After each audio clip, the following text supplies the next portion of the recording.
Hi there, Lord JEG here. Tonight I want to talk about why I don't have many friends, and so can you.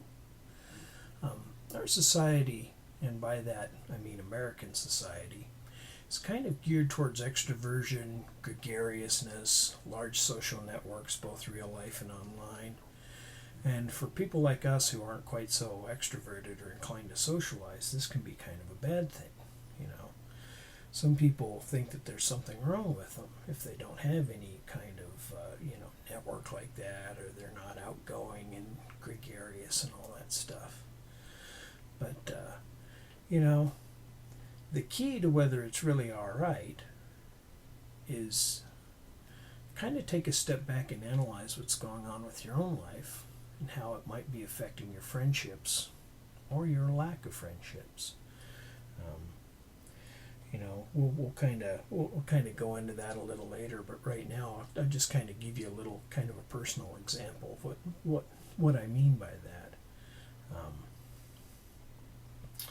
when I was a kid, when I was in school, I was roughly a year younger than everybody else, and there's a lot of reasons for that. But anyway, basically, I got to go into first grade a year early, and that was kind of a sticking point with the principal of my school, and he wasn't really happy about that, and there were quite a few times in my elementary school life where he was always kind of pushing for me to be held back a year, just because I was smaller than everybody else, I was younger than everybody else, um, you know, but at the time I didn't think it was significant, and in the long run it really didn't work out to be, but it was tough at first. When you're in a small town, it's a small school, it's kind of the same people, and you will be spending most of your school life with these same people.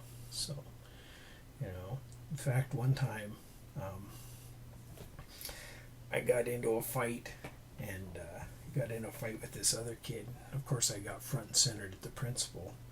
My parents had to be called in, and the principal said something along the lines of, he should be held back. He's he's a year younger than everyone else. He's immature. He doesn't have any friends. And my dad looks at him and goes, I don't have any friends. What does that have to do with anything? Is he doing all right in school? Well, yeah. Well, then don't worry about it. Of course, again, my dad is the quintessential zero fucks given about much of anything, Sigma kind of guy. So he's like completely logical, completely cold and unfeeling. But that was kind of amusing.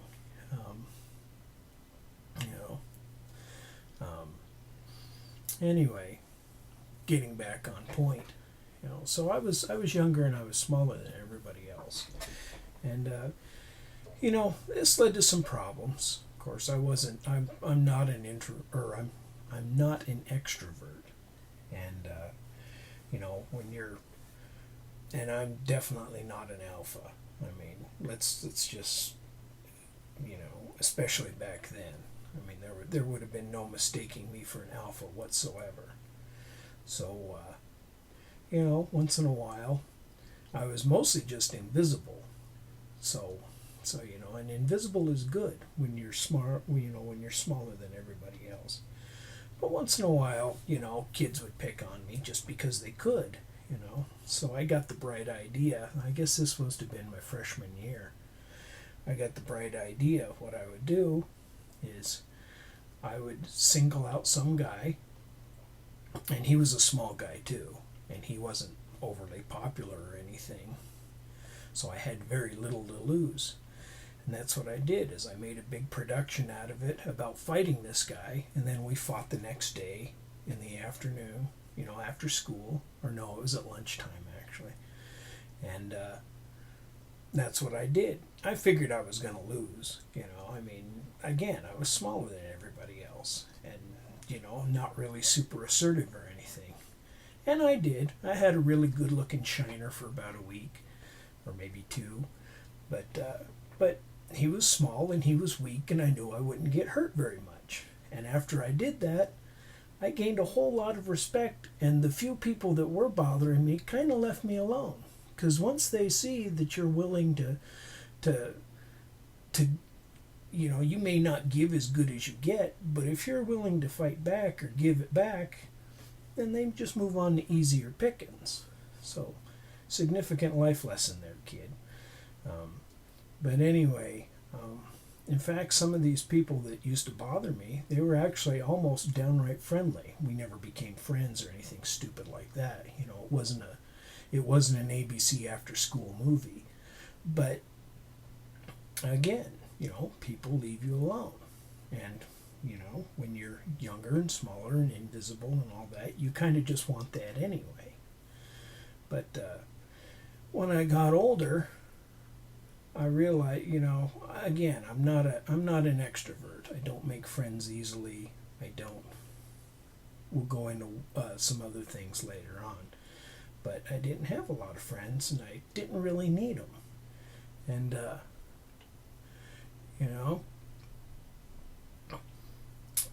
and there's a whole bunch of reasons that people use, sociological cues and all this other stuff, and some of it may be significant and some of it isn't, but there's a few things that you can do personally that you can figure out whether this is significant to you or not.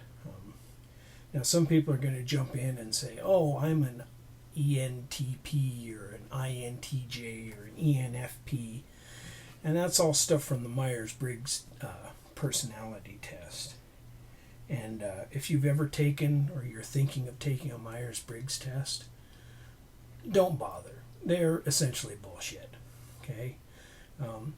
If you're the kind of person who is completely incapable of any kind of introspection, then it may have some sort of use for you. But I would say that if you're watching this, you've probably already done some introspection. You may be, not some sort of Aspie, or, you're not so far on the autistic spectrum that, a test like that wouldn't do you any good anyway. For some people, I would say, if you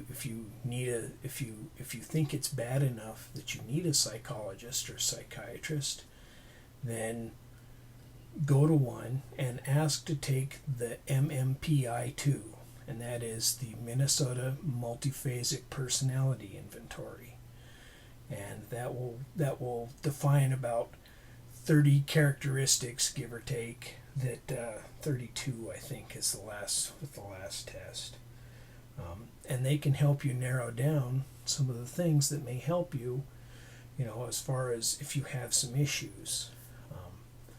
Another thing that you can do if you don't want to do that is take the test for the dark triad traits. And for those that don't know, the dark triad is psychopathy, narcissism, and Machiavellianism.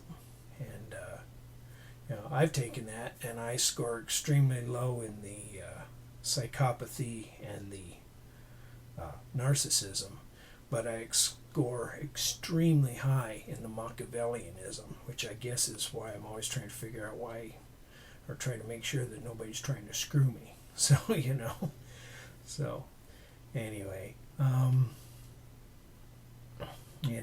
another one to take is you can find the dark triad, and you can find the big five.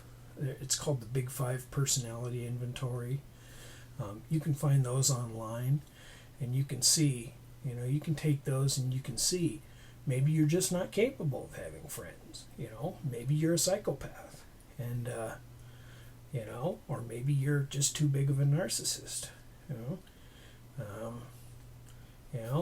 But maybe it's due to you've had some sort of deep psychological trauma that happened as a child, and maybe you need some help with that. So you may have some trauma, or you may just be an asshole, but you need to do some searching and figure that out. Another reason is you may have the certain type of personality combined with your sociosexual hierarchy rank, you know. Chances are you're probably not an alpha. If you're on the SSH and you're an alpha, well, crap, you've got lots of friends. You probably feel close to everybody. You call everyone your friend, you know. And if you're a Bravo, you've probably got a lot of friends, and they're probably all the alpha's friends, you know. If you're, now, you may be a Gamma, you know, no friends, or maybe a couple of good ones, as long as they can put up with your bullshit. You know, in fact, chances are they're Gammas themselves, you know. And if they think, or if you think that somebody can do something for you, you may want to try and make them your friend. You know, this is all classic Gamma behavior. And if you say to yourself, well, I'm better than all of them and I don't need friends, well, guess what? That's definitely a Gamma tell. You know, or you go around telling yourself, I don't have any friends and I don't have any encumbrances and I'm this and I'm that. And then, you know, you're crying into your porn in the middle of the night. Well, guess what, my friend? You need to hit the weights because you are a Gamma. Okay? You know, you may just be a Delta. If you have a few close friends, maybe, you know, you genuinely like them and enjoy them. You want to drop by their house, make sure they're doing okay. You check in on them once in a while. You know, hopefully they check on you. Hopefully it's reciprocated. You know, I mean, you know, that's just classical Gamma, or not Gamma, classical Delta. Deltas can have a lot of friends, or Deltas can just have a few good friends. You know, but either way, you know, as a Delta, your friends know that they can come to you and you're going to be there. And if you're friends with Deltas, same deal. You know that you can do the same thing. Now, someone like my dad, who's a Sigma, he doesn't have any friends, but he doesn't care. And actually, you know, he knows a lot of people too. You know, and a lot of people, they seem to have some warmth towards him. They seem to like him. But he doesn't care, you know, and when he does go socialize or whatever, he can only do it for very limited amount of time, you know. I mean, he would be happier if, you know, if he only hears from somebody like maybe once a month or once a year, or, you know, something like that. It's like one time he came down to Vegas here to visit me, him and my mom, of course. And he called my uncle to touch base with him, and my uncle made a big production out of it, wanted to go to dinner and all this other stuff, and they're getting ready to go. My dad's like, I just wanted to touch base. I didn't want to turn it into a social engagement.